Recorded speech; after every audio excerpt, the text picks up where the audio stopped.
ഇങ്ങനെ അടുത്തൊരു വര വെച്ചേ ഇതിലൊട്ട് 3 വര വെച്ചേ 3 വര വന്നോ വന്നോ ആ ഇനി ഈ രീതിയിലാണ് നിങ്ങൾ എഴുതുന്നത് ഇനി വര മടക്കാണ് ഈ മടക്കുക ആ മടക്ക് എന്ന് പറയുന്നതാണ് ഈ 3 വര ഇത് നോക്കാം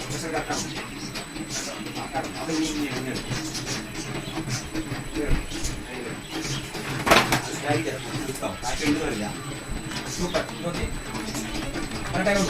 രണ്ടുപേരും കൂടി